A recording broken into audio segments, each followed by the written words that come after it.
इस वीडियो में हम पीडियाट्रिक्स के बेसिक्स डिस्कस करने वाले हैं।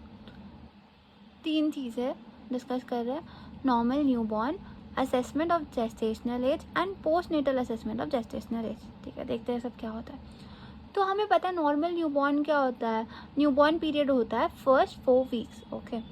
और इसमें से जो पहला हफ्ता होता है ना, उसको बोलते हैं अर्ली न्यूबॉर्न पीरियड, एंड जो बाकी 3 वीक्स होते हैं 4 वीक्स में, उसको बोलते हैं लेट न्यूबॉर्न पीरियड। सिंपल, ये हो गया। नेक्स्ट टर्म क्या है? Birth weight. Birth weight is said to be low if it is less than 2.5 kgs. Okay, very low birth weight क्या होता है? 1.5 kg से भी कम। और एक्सट्रीमली लो बर्थ वेट होता है लेस दैन 1 kg। सिंपल, हमें बर्थ वेट भी समझ में आ गया। नेक्स्ट चीज़ क्या होता है नॉर्मल न्यूबॉर्न में? उसका असेसमेंट ऑफ ग्रोथ। ओके, हम कैसे ग्रोथ को असेस कर रहा है, और ये ग्रोथ हम कहाँ बात कर रहे हैं? हम इंट्रा यूटेरिन ग्रोथ की बात कर रहे हैं, मतलब प्रेगनेंसी के वक्त जो बेबी का ग्रोथ हो रहा है मम्मा के अंदर, उसकी बात हो रही है। ठीक है, तो based on growth curves. Okay, तो एम्स ने हमें ग्रोथ कर्व्स दिया है, मेल और फीमेल्स का सेपरेट ग्रोथ कर्व्स होता है। ठीक है, तो ये ग्रोथ कर्व में क्या होता है? There is a weight in grams and weeks of gestation. ठीक है, तो based on weeks of gestation हम देखते हैं, कंपेयर करते हैं कि वो उसका जेस्टेशनल एज, उसका ग्रोथ उसके जेस्टेशनल एज के हिसाब से हो रहा है या नहीं हो रहा है। ठीक है, तो अब मैंने वीक्स ऑफ जेस्टेशन देखा, वेट इन ग्राम्स मैंने देखा, ग्राफ में यहाँ पे वैल्यूज़ होता है। अब फिर मुझे अगर यहाँ पे आया तो ये क्या होता है? 10 परसेंटाइल से कम, which is small for gestational age, और 10 से 98 परसेंटाइल के बीच में होता है तो अप्रोप्रिएट फॉर जेस्टेशनल एज। इससे ज़्यादा होता है, 98 परसेंटाइल से ज़्यादा होता है तो उसको बोलते हैं लार्ज फॉर जेस्टेशनल एज। ठीक है, या उसके अब्रीविएशंस है। And then let's see what is small for gestational age. तो अगर वो baby small for gestational age है, लेस दैन 10th परसेंटाइल है उसका ग्रोथ कर्व में वैल्यू, तो इसका 2 टाइप्स में डिवाइड करेंगे। नॉर्मल, उसको बोलेंगे कॉन्स्टिट्यूशनल, मतलब वो स्मॉल फॉर जेस्टेशनल एज है तभी नॉर्मल है। ठीक है, तो उसको बोलेंगे कॉन्स्टिट्यूशनल बेबी। नेक्स्ट, अगर उसका ग्रोथ रिटार्ड हुआ है ना, वो नॉर्मल नहीं है, तो इट इज़ पैथोलॉजिकल, राइट। तो पैथोलॉजिकल अगर है SGA, तो it is called intrauterine growth retardation. Okay, and it is a sub group of SGA babies. Simple. तो अब क्या हो रहा है इंट्रायूटेरिन ग्रोथ रिटार्डेशन में? हम कैसे पता करेंगे कि इट इज़ SGA? ओके, तो जो small for gestational as babies होते हैं ना, उनके स्किन फोल्ड बहुत लूज होते हैं, जैसे मालनरिश्ड हो। ओके, और स्किन पीलिंग भी प्रेजेंट होता है। अम्बिलिकल कॉर्ड जो होता है ना, which connects the mother to the fetus, वो अम्बिलिकल कॉर्ड भी पतला होता है। ठीक है, तो ये कैरेक्टरिस्टिक्स है, आइडेंटिफिकेशन पॉइंट्स हैं for SGA babies. Okay, next let's see IUGR के टाइप्स। तो इंट्रायूटेरिन ग्रोथ रिटार्डेशन क्यों हो रहा है? या तो माताश्री में प्रॉब्लम है, या तो बेटा में, या बेटी, व्हाटएवर। तो मैटरनल कॉज अगर है तो ऑब्वियसली बेटर प्रोग्नोसिस है। क्यों? देखते हैं। ठीक है, तो in maternal cause it might be due to utero placental insufficiency, right. तो यूटेरो प्लासेंटल इनसफिशिएंसी मतलब placenta is not sufficient enough, भाई नहीं पहुंच पा रहा न्यूट्रिशन फीटस को। तो ये कब होने लगेगा? जब बेबी थोड़ा बड़ा हो जाएगा, 2nd-3rd ट्राइमेस्टर में, है ना। तो 3 चीज़ें याद रखना: ऑनसेट, इफेक्ट एंड आउटकम। तो onset it starts in 2nd या 3rd trimester. The effect is there is brain sparing is present. Okay, क्यों?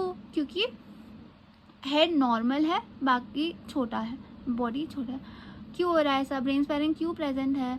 क्योंकि ये मैटरनल कॉज है और प्लासेंटा में इनसफिशिएंसी है, तो ब्रेन को तो कुछ नहीं होगा ना, तो हेड नॉर्मल हो रहेगा और बाकी का बॉडी छोटा हो जाएगा। तो आउटकम क्या होगा भाई? Asymmetric IUGR। ओके, तो दिस आउटकम इज गुड। ठीक है, क्योंकि हेड स्पेयरिंग है, अगर हम बेबी को न्यूट्रिशन देंगे तो वो नॉर्मल साइज़ का आ सकता है। बट अगर फीटल कॉज है, ठीक है, जेनेटिक डिफेक्ट्स, अनॉमलीज, या तो बेबी में कोई जेनेटिक डिफेक्ट है या तो उसके ऑर्गन अनॉमलीज है, ऑर्गन ठीक से बन नहीं पाए, तो ये कब होने लगेगा? ये होने लगेगा फर्स्ट ट्राइमेस्टर में, क्योंकि जेनेटिक है तो स्टार्टिंग से ही होगा। और यहाँ पे ब्रेन स्पेयरिंग नहीं होगा ना, क्योंकि जेनेटिक है। तो एंटायर बेबी स्मॉल है ना, तो पूरा का पूरा बच्चा छोटा रह गया। ओके, तो this is called asymmetric intrauterine growth retardation. ठीक है, ये एसिमेट्रिक है, ये सिमेट्रिक है। अब इसके बीच में अगर मुझे डिफ्रेंशिएशन करना है तो मैं क्या करूँगी? There is something called as ponderal index. Okay, it is use to differentiate types of IUGR.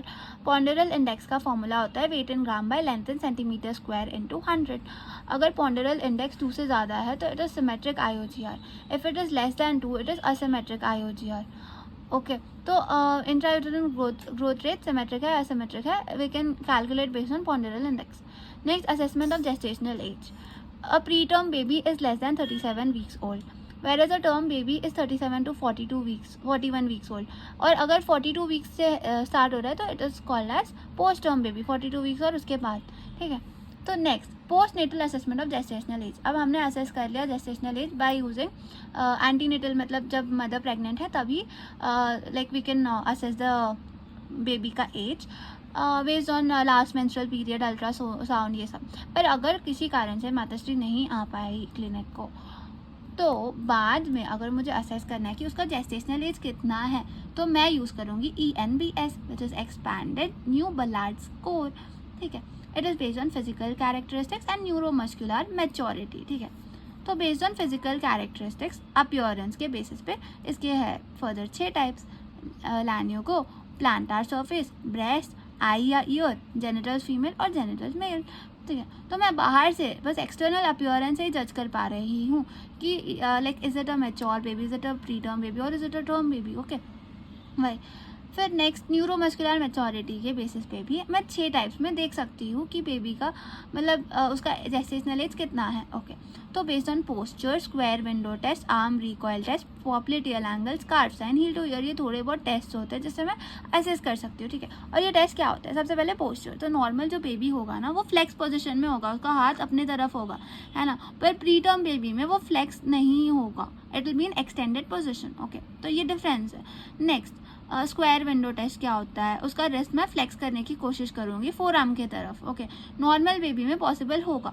Okay, पर प्री टर्म बेबी में नहीं, वो टिल्ट नहीं कर पाएगा क्योंकि उसका हाथ लेस फ्लेक्सिबल है. ठीक है, next, arm recoil test. Arm recoil test में फ्लेक्शन, बेबी का आर्म जो होता है ना वो हम फ्लेक्स करेंगे फिर एक्सटेंड करेंगे, तो नॉर्मली वो रिकॉयल हो जाएगा वापस, नॉर्मली वो वापस रिकॉयल करके फ्लेक्स करेगा बेबी. पर प्री टर्म बेबी में पॉसिबल नहीं है क्योंकि उसका टोनिसिटी कम है. ठीक है, तो ये आर्म रिकॉयल टेस्ट होता है. अब नेक्स्ट होता है स्कार्फ साइन. स्कार्फ साइन क्या होता है? एक हाथ से मैं दूसरे हाथ की तरफ ऐसे हाथ मोड़ने की कोशिश करूँगी. ठीक है, इस एंगल में. Then what is happening, there is resistance in normal baby. Okay, it does not cross the mid line. ठीक है, मिड लाइन क्रॉस नहीं हो पा रहा. पर अगर प्री टर्म बेबी होगा तो टोन कम होगा, तो रेसिस्टेंस भी कम है. That's it, this is scarf sign. Okay, तो scarf sign is positive in which baby? It is positive in pre term baby क्योंकि वो इस साइड से दूसरे साइड में हाथ अपना रख पा रहा है ना. नेक्स्ट, पॉप्लिटियल एंगल भी एक टेस्ट है. पॉप्लिटियल एंगल और हील टू ईयर, ये लोअर लिम्ब का टेस्ट है. ये square window, arm recoil, scarf sign, ये सब अपर लिम्ब का टेस्ट है. लोअर लिम्ब का पॉप्लिटियल एंगल है, मतलब बेबी के हम हिप को फ्लेक्स करेंगे, फिर नी को फ्लेक्स करेंगे, फिर हम ये इसका पैर लाइक फीट भी फ्लेक्स करेंगे और फिर एंगल देखेंगे पॉप्लिटियस से. ठीक है, तो इसको बोलते हैं popliteal angle. Okay, heel to ear क्या होता है? नॉर्मल बेबी में रेसिस्टेंस होएगा और वो हील को ईयर को टच नहीं कर पाएगा. ठीक है, पर प्री टर्म बेबी में ये फुल्ली पॉसिबल है. That's it. तो ये सब कुछ मिला के एक रेंज होता है. ठीक है, एक रेंज होता है, तुम स्कोर ऐड करते जाओगे ये टेस्ट करके. ठीक है, तो -10 से +50 तक रेंज होती है उसमें. ठीक है, वो स्कोर के बेसिस पे मैं बता सकती हूँ कि जेस्टेशनल एज कितना है अप्रॉक्सीमेटली. ओके, तो अगर -10 स्कोर आया तो 20 वीक्स ऑफ जेस्टेशन ही है बेबी का.